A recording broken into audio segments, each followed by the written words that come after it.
A paz do Senhor, igreja. Amém. Que bom que você está aqui hoje para aprender um pouquinho mais da palavra do Senhor. E nós vamos continuar com o nosso estudo. Já estamos próximos do fim, mas já deixa a sua Bíblia aberta no segundo livro dos Reis. Estamos no capítulo 20. Quando achar, diga assim, achei. Quem não achou, diga misericórdia. Ô, glória, que Deus tenha misericórdia da tua alma. Segundo Reis 20. Quantos capítulos tem o segundo livro dos Reis? Vai lá no final e vê quantos tem. Então, falta bem pouquinho para a gente terminar esse estudo. Aleluia! Nós estávamos falando sobre Ezequias, que Ezequias adoeceu. E falamos da doença dele, mostramos a doença dele, o que se considera ser. E o profeta Isaías foi o mensageiro enviado por Deus para falar a Ezequias: põe a tua casa em ordem, porque morrerás. Agora nós vamos ler os versículos de 4 a 6 desse capítulo 20 de 2 Reis. Leia comigo, então. Sucedeu, pois, que, não havendo Isaías ainda saído do meio do pátio, quem era o profeta? Ele estava vindo da onde? Da casa do rei. Ele foi entregar a mensagem ao rei, para colocar a casa em ordem. Veio a ele a palavra do Senhor, dizendo: volta e dize a Ezequias, chefe do meu povo: assim diz o Senhor, Deus de Davi teu pai: ouvi a tua oração e vi as tuas lágrimas. Eis que eu te sararei. Ao terceiro dia subirás à casa do Senhor, e acrescentarei aos teus dias 15 anos, e das mãos do rei da Assíria te livrarei, a ti e a esta cidade, e ampararei esta cidade por amor de mim e por amor de Davi, meu servo. Então Isaías estava no meio do pátio, mal havia deixado o rei, mal havia acabado de entregar a mensagem, e o Senhor vai e revela a Isaías a mudança de intenção. E pede para Isaías voltar. O texto paralelo a esse é de Isaías, deixa marcado aí, chega até Isaías, para a gente entender essa relação, porque às vezes a gente fica muito solto na Bíblia, né? Isaías estava falando para quem? Qual era a história? Era essa história aqui. Isaías capítulo 38. Amém, glória a Deus. Isaías 38, os 6 primeiros versículos desse capítulo. É o texto paralelo. E diz assim: naqueles dias, Ezequias adoeceu de uma enfermidade mortal, e veio a ele Isaías, filho de Amós, o profeta, e lhe disse: assim diz o Senhor, põe em ordem a tua casa, porque morrerás e não viverás. Então virou Ezequias o rosto para a parede, e orou ao Senhor, e disse: Senhor, lembra-te, peço, de que andei diante de ti em verdade, com o coração perfeito, e fiz o que era reto aos teus olhos. E chorou Ezequias muitíssimo. Então veio a palavra do Senhor a Isaías, dizendo: vai e dize a Ezequias: assim diz o Senhor, o Deus de Davi teu pai: ouvi a tua oração e vi as tuas lágrimas. Eis que acrescentarei aos teus dias 15 anos, e livrar-te-ei das mãos do rei da Assíria, a ti e a esta cidade. Eu defenderei esta cidade. Aleluia. O Deus Todo-Poderoso, então, muda a sentença em relação a Ezequias. E Ezequias, no momento mais complicado da vida dele, a única coisa que ele tinha disponível era a parede. E ele recebe a mensagem, faz o quê? Vira para a parede, para clamar ao Senhor. Às vezes a gente tem que se desligar um pouquinho do mundo, se desligar um pouquinho das coisas e se aproximar do Senhor no lugar onde ninguém nos encontre. E o Senhor lhe dá uma resposta. Olha, Ezequias, eu vou acrescentar 15 anos à sua vida. E o Senhor acrescenta muito mais. Ele diz, eu vou livrar a cidade. Eu vou livrar essa casa. Deus é um Deus compassivo. É um Deus que padece com. Compassivo é padecer com. É um Deus que padece com. E o Deus de Ezequias, o Deus de Davi, como é colocado aqui no texto, o Deus de Davi se compadece de Ezequias e acrescenta 15 anos. Se Deus acrescentasse 15 anos à tua vida, o que é que você faria? Como é que você usaria esses 15 anos? Como é que Ezequias usou esses 15 anos? Quando Deus lhe dá uma nova chance, como é que você se comporta? O que é que fazemos com a nova chance que Deus nos dá? Ficamos felizes, satisfeitos, e aí continuamos a vida como sempre continuamos? Lembrei de você, presbítero. Por que Deus lhe curou do câncer? O que é que você está fazendo com a nova chance que Deus lhe deu? O que é que nós fazemos, irmãos? Quantas novas chances o Senhor precisa nos dar para mudarmos a nossa posição? Porque, e se Ele não nos tivesse dado uma nova chance? Estaríamos murmurando, estaríamos reclamando, estaríamos de mal com o Senhor. Mas o Senhor nos tira de lá do fundo, nos tira da lama, nos coloca em posição de honra, de transformação, de mudança, e fazemos o quê? O Espírito Santo precisa começar a falar no nosso coração pelo espaço que abrirmos a Ele. Porque não permitimos, às vezes, que o Espírito Santo faça a obra que precisa fazer na nossa vida. Por quê? Vai mexer com a gente. O retorno aqui, um pouquinho menos. Porque vai nos tirar do lugar de conforto. Porque uma nova chance, viver uma nova chance, nos tira do lugar da mesmice. Porque vamos repetir tudo que fizemos antes. Mas vamos continuar com a história. Volte para 2 Reis. Vamos ler o versículo 7. Disse mais Isaías, tomai uma pasta de figos. E a tomaram e a puseram sobre a chaga, e ele sarou.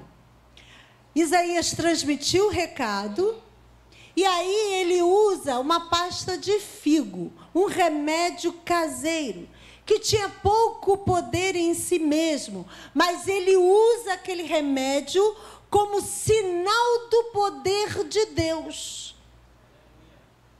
Porque, irmãos, muitas das vezes a gente precisa de sinais para entender que é Deus que está agindo. Jesus não precisava cuspir no chão, fazer um lodo e passar nos olhos do cego para curar o cego. Mas ele precisava dar um sinal àquela multidão de que o milagre iria acontecer, que eles precisavam acreditar. Quantas vezes o Senhor já nos deu o sinal?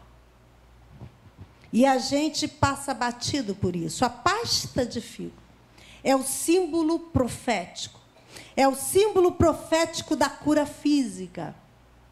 Da aliança que Deus tem conosco e dos benefícios que essa aliança nos proporciona. A figueira simboliza Israel. E de Israel vem a aquele que ia trazer o fruto de Israel, aquele que iria trazer cura para o pecado de todas as pessoas. Ali estava o simbolismo. O emplasto estava curando aquela carne, mas o fruto da figueira de Israel, Jesus Cristo, iria curar o espírito de todos aqueles que se entregassem a Ele. Abra a tua Bíblia em 1 Pedro. Capítulo 2. Versículo 24. 1 Pedro 2, 24. Aleluia. Glória a Deus. Diz assim: levando Ele mesmo em seu corpo, Jesus, os nossos pecados sobre o madeiro, para que, mortos para os pecados, pudéssemos viver para a justiça, e pelas suas pisaduras fostes sarados. Ele não está falando só da cura física, ele está falando da alma, do espírito, dos pecados que seriam tirados das pessoas. A pasta de figo estava mostrando o fruto da figueira que seria esmagado e seria colocado para cura da alma. Aleluia, que coisa linda isso. E aquela pasta de figo é passada em Ezequias, vocês viram o estilo de doença que ele tinha, e ele é curado, completamente curado. Me fez lembrar agora, assim que nós começamos a trabalhar no ministério, nós dirigíamos um trabalho de cura, de libertação. E, irmãos, é um trabalho muito forte, que exige muito. E Deus operava, o Espírito Santo se movia e era uma bênção muito grande. E um dia chegou um rapaz, eu estava recebendo as ofertas daquele dia. E chegou um rapaz que, quando estendeu o envelope para entregar a oferta, ele estava com o braço todo cheio de ferida, o corpo todo cheio de ferida. Eu falei, mas o que é isso? Aí ele contou a história rapidamente, que estava ali na frente. Não, uma doença que eu tenho, não sei o que, não sei o que lá. E naquela hora ali da oferta, eu orei por ele, uma oração rápida, e liberei a palavra de cura sobre a vida dele. No culto seguinte, ele veio trazer a oferta. Aí ele disse assim, olha o meu braço. Todas as feridas curadas. Por quê? Ele creu. Porque ele recebeu a ministração da cura na pasta de figo de Jesus de Nazaré. Irmãos, a gente precisa aprender a se deixar usar pelo Espírito Santo. Como o Espírito Santo quer usar a gente, quer usar você, Cabral, quer usar você, Elisângela, quer usar cada um de nós. Mas nós limitamos o Espírito Santo, sim ou não? Se o Espírito Santo falar com você agora, levanta, vai lá naquele irmão, vou usar o irmão que está na porta, vai lá naquele irmão que está na porta e agora ministra sobre ele, você vai dizer o quê? Obreiro na porta, eu vou lá ministrar a bênção sobre ele. Vou nada, deixa para depois do culto eu vou, ainda marca a hora para ser usado pelo Espírito Santo. É ou não é, né, assim? O profeta Isaías disse, você vai morrer. Estava andando de volta, o Senhor diz, volta e fala para ele que eu vou dar uma nova chance. O profeta voltou e disse, Deus vai te dar uma nova chance. Você não acabou de dizer que eu ia morrer? Mas Deus ouviu o seu choro. Deus ouviu o seu lamento. Aleluia. E depois desse texto, você procura, e você não vê uma palavra de agradecimento de Ezequias. Ezequias não faz nada. Não agradeceu por 15 anos de vida que o Senhor lhe acrescentou. E a libertação, você vai ver o que ele respondeu um pouquinho mais na frente. Quantas vezes estamos agradecendo?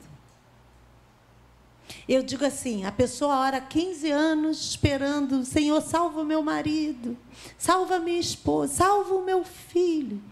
Aí depois que o Senhor salva, que o Senhor faz a obra, aí a gente manda um papelzinho, ofereça esse culto e ações de graça pela salvação do meu marido. Amém. E nunca mais fala nada. Quantos anos você levou pedindo? 15? Por que você não agradece durante 15? O milagre valeu a pena a sua oração. Regina, tu vai ter que agradecer muitos anos, Regina? Mas não desiste nunca, até Deus responder. Ela é uma mulher que não desiste do propósito de oração dela. E quando Deus fizer, tem que jubilar, irmãos, tem que ter festa. Deus é Deus de festa. Ele gosta de celebração. Tanto que todas as festas bíblicas eram ordenanças do Senhor. Abra a sua Bíblia em 2 Crônicas. Nós vamos ver um pouquinho da ingratidão de Ezequias. Capítulo 32 de 2 Crônicas.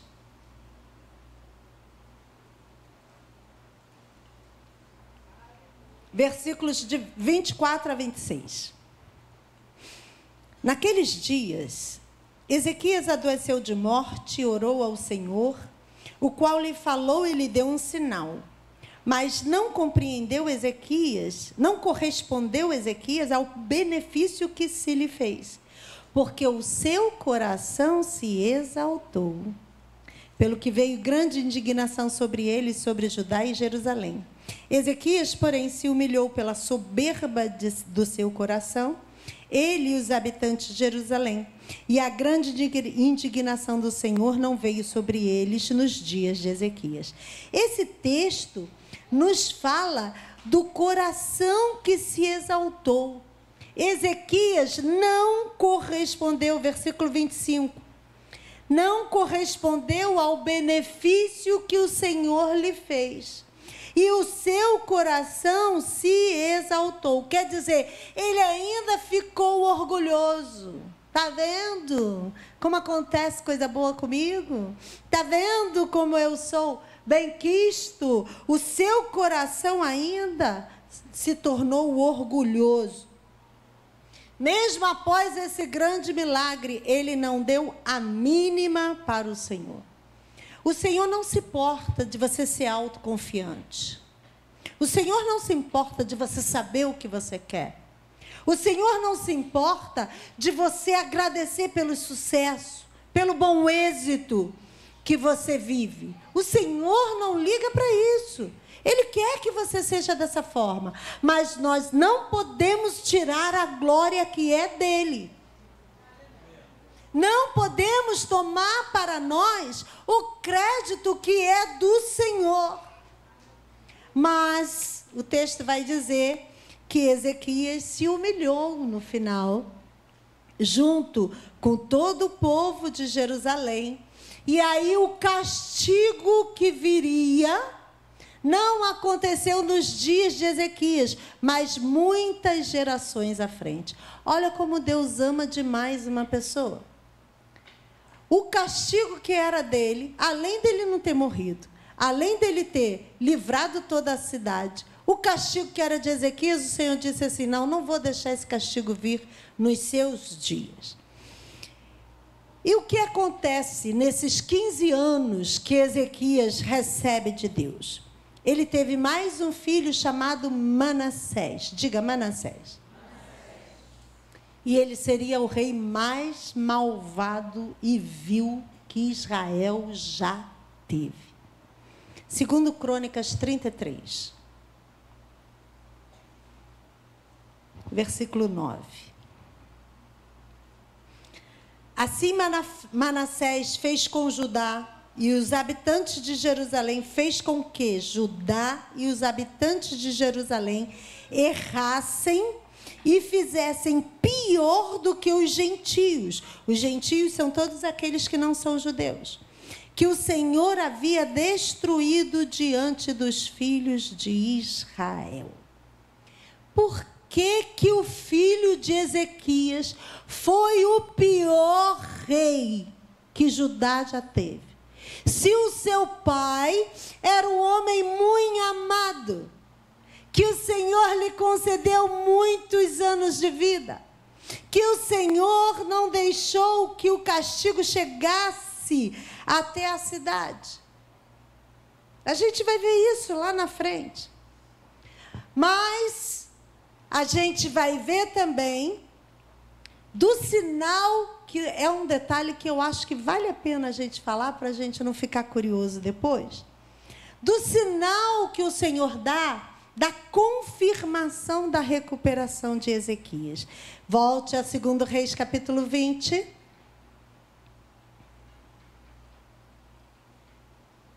Vamos ler os versículos de 8 a 11. Isaías voltou, deu recado a Ezequias, ó, Deus vai mudar a sua sorte. E agora vem a conversa.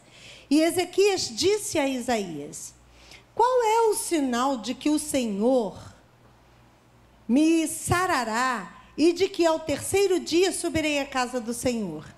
E disse Isaías: isso te será por sinal da parte do Senhor, de que o Senhor cumprirá a palavra que disse. Adiantar-se-á a sombra 10 graus, ou voltará 10 graus atrás? Então disse Ezequias: é fácil que a sombra decline 10 graus. Não aconteça isso, mas volte a sombra 10 graus. Então o profeta Isaías clamou ao Senhor e fez voltar a sombra 10 graus, pelos graus que já tinha declinado no relógio de Acais. Vamos só dar uma entendida nisso? Coloca o relógio de sol aí para mim. Esse não é o relógio daquela época, o relógio de Acais. Mas eu trouxe um relógio de sol para você entender. Ele diz aí da sombra que tem que inclinar. Então, o relógio, ele tinha um ponteiro e os graus estavam marcados no relógio, igual o nosso relógio, né? Não esse digital, não, o analógico, né? Com os ponteirinhos. E conforme o sol batia no ponteiro, ia inclinando a sombra. E aí eles saberiam qual era a hora que estava naquele momento. Ezequias, Deus ainda deu a Ezequias a chance. Você quer que o relógio adiante 10 graus ou retroceda 10 graus? Ezequias falou assim: não, adiantar é fácil, né? Eu não acho. Vai adiantar o sol mais rápido assim? Adiantar é fácil. Então faz o seguinte: retroceda 10 graus. Por quê? O relógio, o tempo já passou por ali. E agora vai retroceder para passar de novo. E Deus fez o que Ezequias pediu. Olha como Deus gostava desse homem. E nem era um homem tão grato. Olha para quem está perto de você e pergunta assim: você é grato a Deus ou você é ingrato? Tem muita gente ingrata, tem não, gente?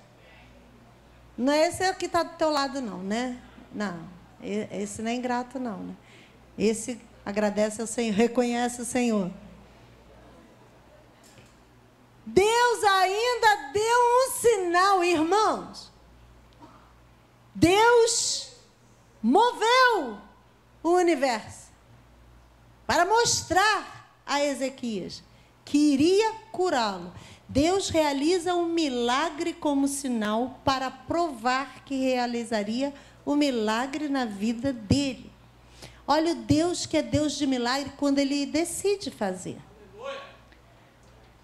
Obrigada pelo aleluia, que Deus seja um Deus de milagre na sua vida. Deus pode realizar milagres do nada, mas Deus também pode realizar milagres usando a natureza. E Deus moveu o universo. Não sei se Deus moveu o sol ou moveu a terra. Eu sei que todo o sistema foi movido para que Ezequias soubesse que Deus estava ali com ele presente. Glória seja dada ao nome do Senhor. Aí você diz: por que Deus não faz isso comigo? Quem disse que Deus não faz? No mundo espiritual, o quanto Deus já moveu para você estar vivo aqui hoje? O quanto Deus já fez para eu estar aqui hoje, irmãos? Louvado seja o nome do Senhor, porque pelo seu amor, pela sua graça, pela sua misericórdia, O milagre da salvação aconteceu quando Cristo foi amassado como figo para curar Ezequias. Mas vamos continuar, que a gente precisa acabar com Ezequias hoje. Vamos ler os versículos 12 a 15 do capítulo 20 de 2 Reis. Naquele tempo, enviou Merodach-Baladã, filho de Baladã, rei da Babilônia. Rei da onde? Nós, por enquanto, estamos no período de assédio da Síria. Babilônia ainda é um país distante. Rei de Babilônia, cartas e um presente a Ezequias, porque ouvira que Ezequias tinha estado doente. E Ezequias lhes deu ouvidos e lhe mostrou toda a casa de seu tesouro, a prata e o ouro, e as especiarias, e os melhores ungüentos, e a sua casa de armas, e tudo quanto se achou nos seus tesouros. Coisa nenhuma houve que lhes não mostrasse, nem em sua casa, nem em todo o seu domínio. Então o profeta Isaías veio ao rei Ezequias e lhe disse: que disseram aqueles homens? De onde vieram a ti? E disse Ezequias: de um país muito remoto, vieram de Babilônia. E disse ele: que viram em tua casa? E disse Ezequias: tudo quanto há em minha casa viram, coisa nenhuma há nos meus tesouros que eu não lhes mostrasse. Você já aprendeu a não expor a sua prosperidade? Você lembra dessa história que já aconteceu antes? E Ezequias vem aqui e comete o mesmo erro? E abre a porta da sua casa, abre a porta do seu palácio, abre a porta do templo, abre a porta do seu arsenal de armas e mostra tudo. Ah, mas o que tem? Não é a Síria. É a Babilônia, um país tão distante, tão longe. Qual o problema? Sabe o que significa o nome do emissário de Merodach-Baladã? Significa morte e adorador de Baal. Com quem você está lidando que você abre tudo da sua vida para a pessoa? Quem você acha que está batendo na tua porta, que está interessado no seu bem-estar? Irmão, Satanás tem invadido as casas, porque ele está vendo a porta aberta para ele. Por isso que ele entra. Porque quando tem no umbral da nossa porta o sangue de Jesus Cristo, ele não pode entrar. É como o anjo da morte lá no Egito. Onde tiver o sangue, já representava a crucificação de Jesus. Onde tiver o sangue, nessa casa eu não entro. Fecha a tua casa, fecha a tua vida. Olha com quem você fala, olha com quem você se abre. Tem homens e mulheres de Deus prontos para te ouvir. Não abre a guarda para todo mundo, não. Aqueles homens foram com a missão de reconhecer o terreno e começaram a incentivar a revolta contra Senaqueribe, o rei da Síria. Porque se eles se rebelarem, fica fácil da gente chegar e a gente se impor. A prosperidade, o sucesso de Ezequias, a cura de Ezequias, tornou Ezequias orgulhoso. E a soberba precede a ruína. Não é isso que está escrito em Provérbios? A soberba precede a ruína. Quando o Senhor nos ajuda, toda a honra, toda a glória tem que ser para Ele. E a gente precisa guardar os tesouros do Senhor no nosso coração. Guardar as coisas do Senhor no nosso coração para não pecarmos contra o Senhor. Vamos continuar a leitura. Depois que Ezequias disse que abriu tudo, aí entra Isaías de novo. 16 a 19 do capítulo 20. Então disse Isaías a Ezequias: ouve a palavra do Senhor. Eis que vem dias em que tudo quanto houver em tua casa, com que entesouraram teus pais até o dia de hoje, será levado para a Babilônia. Não ficará coisa alguma, disse o Senhor. E ainda até teus filhos que procederem de ti e que tu gerares, tomarão para que sejam eunucos no paço do rei de Babilônia. Então disse Ezequias a Isaías: boa é a palavra do Senhor que dissestes. Disse mais: e não haverá, pois, em meus dias paz e verdade? O profeta corrige Ezequias e diz: tudo que você mostrou vão te levar. Para você entender que teu negócio é com Deus e você não tem que ficar mostrando nada para ninguém. E ele diz ainda: tudo que os teus antepassados se esforçaram para entesourar será levado. Você não destrói só a sua vida, você destrói a história que gerou a sua vida. Aí vai dizer: o quê? Filho daquele? O cara... Você destrói não só o seu presente, mas você arruína o seu passado e o seu futuro. E ele está dizendo isso. Vocês não deveriam confiar em nação estrangeira nenhuma, principalmente você, Ezequias, que você provou do Senhor, você provou da bondade de Deus, você provou do poder de Deus, e agora você se entrega para outra nação. Até teus filhos, até aqueles que descenderem de você, até teus netos, seus bisnetos, sofrerão por causa da sua imprudência. O cumprimento da profecia dita aqui por Isaías vai acontecer lá no capítulo 24, mais à frente. Vamos até ler capítulo 24 de 2 Reis. A gente depois vai passar por lá, mas vamos ler para a gente entender o que vai acontecer. Capítulo 24, versículos de 10 a 17. Diz assim: naquele tempo, subiram os servos de Nabucodonosor, rei de Babilônia, a Jerusalém, e a cidade foi cercada. Também veio Nabucodonosor, rei de Babilônia, contra a cidade, quando já os seus servos a estavam cercando. Então viu Joaquim, rei de Judá, não era mais Ezequias, o rei de Babilônia, ele, sua mãe, seus servos e seus príncipes e seus eunucos, e o rei de Babilônia o levou preso no ano 8º de seu reinado. E tirou dali todos os tesouros da casa do Senhor e os tesouros da casa do rei.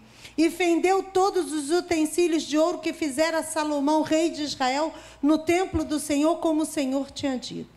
E transportou a toda Jerusalém, como também todos os príncipes e todos os homens valorosos, 10.000 presos.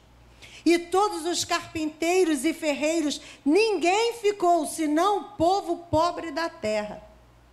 Assim transportou Joaquim para a Babilônia, como também a mãe do rei e as mulheres do rei, e os seus eunucos e os poderosos da terra levou presos de Jerusalém à Babilônia. E todos os homens valentes até 7.000, e carpinteiros e ferreiros até 1.000, todos eles destros na guerra. A estes o rei de Babilônia levou presos para a Babilônia. E o rei de Babilônia estabeleceu rei em lugar de Joaquim, ao tio deste, Matanias, e lhe mudou o nome para Zedequias. Olha o que a atitude de um homem gerou para o líder que estava à sua frente. E o que Ezequias disse? Boa é essa palavra do Senhor. Ele estava dizendo que era boa porque a profecia era autêntica e iria se cumprir. Mas ele estava dizendo que era boa porque ele estava dizendo assim: vai haver paz no meu reinado? Vai? Então, está ótimo. Pelo menos enquanto eu for rei, vai haver segurança e paz. durante a minha vida, então tá bom. Não me importa o que vem depois. Irmãos, a gente precisa se importar com o que vem depois. Porque se estamos vivendo uma crise espiritual nesta nação e nas outras nações, é porque alguém não se importou com o que viria depois. Porque começaram a vender a fé, começaram a enfraquecer na fé, começaram a deixar para lá. O que é que tem? Qual é o problema? E começaram a esmorecer. O egoísmo de Ezequias foi tremendo. Para ele não era importante o que iria acontecer depois. Agora a gente vai para o intervalo entre o versículo 19 e o versículo 20, que esse autor não menciona aqui. Ele vai estar escrito, esse intervalo, lá em 2 Crônicas, capítulo 32.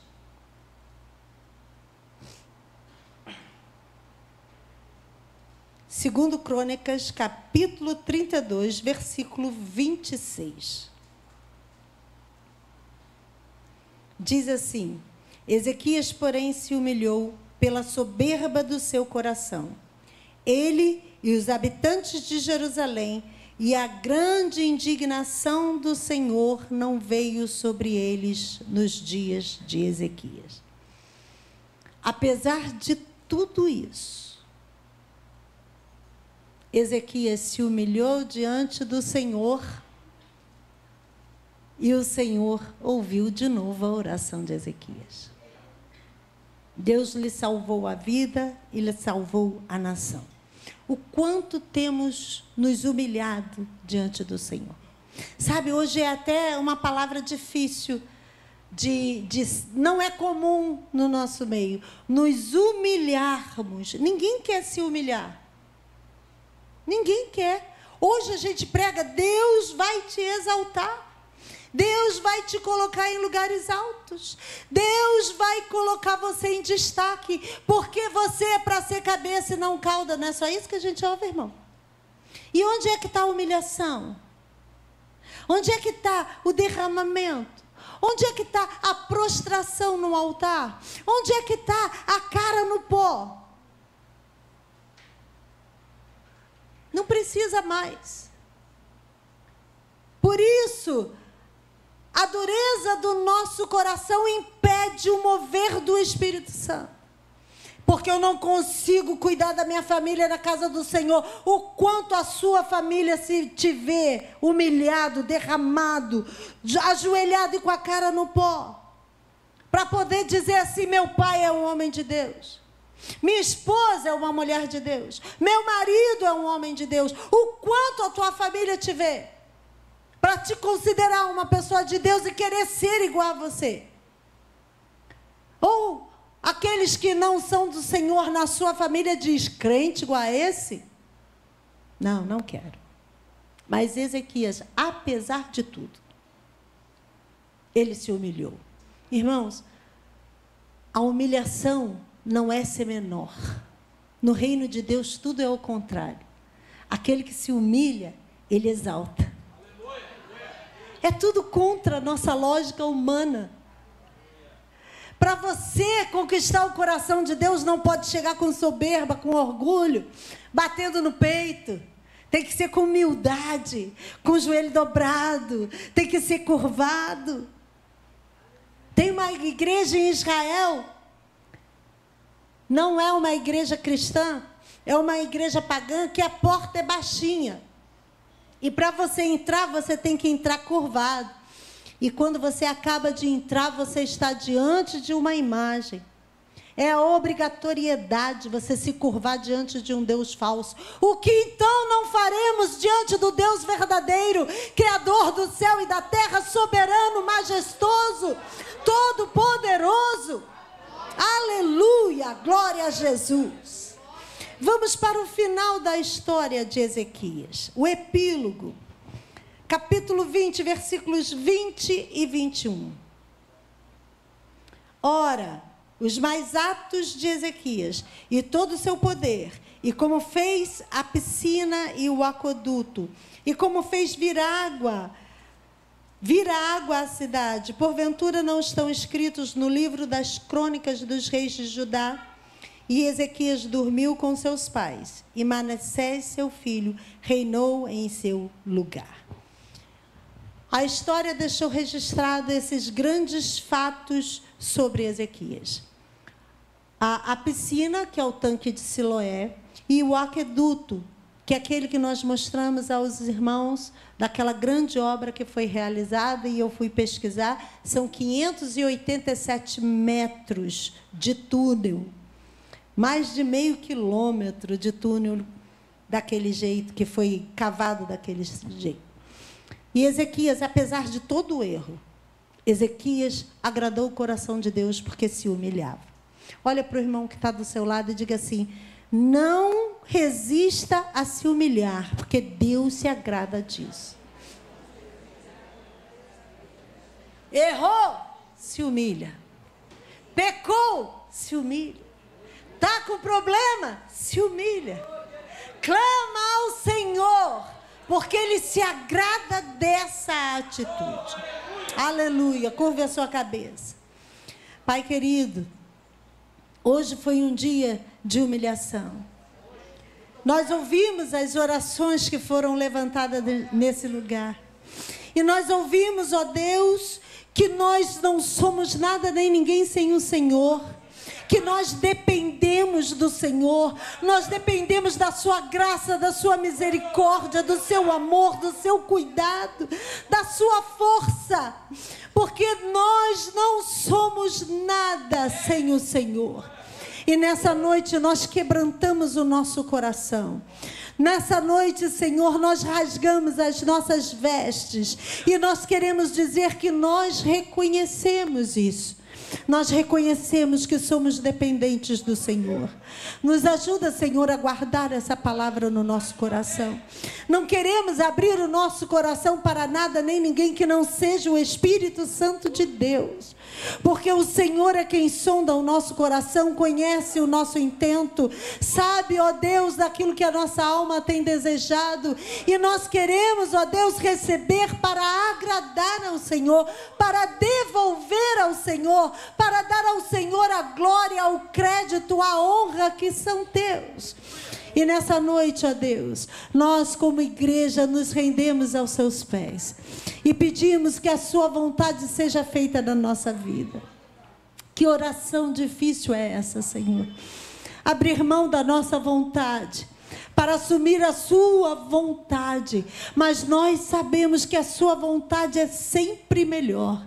Podemos não entender agora, mas entenderemos no futuro, que a sua vontade é a melhor coisa que pode acontecer na nossa vida. E por isso, Senhor, nós nos rendemos à sua vontade. E pedimos, ó Espírito Santo, que haja uma consolidação da nossa fé. Que haja, ó Deus, um desvendamento de nossos olhos espirituais para compreendermos o seu propósito na nossa vida e nos sujeitarmos a Ele, para que o nome do Senhor seja glorificado, para que as gerações futuras sejam abençoadas, para que a maldição seja rompida, Senhor, e que não possa haver legalidade deixada para que Satanás venha a atuar por causa de alguma falha em nossa vida. Em nome de Jesus, nós nos entregamos e nos rendemos ao Senhor. Toda honra e glória rendemos a Ti. Amém. Amém. Você pode aplaudir ao Senhor, a Ele toda honra, toda glória, e que o Espírito Santo esteja abençoando a sua vida. Amém.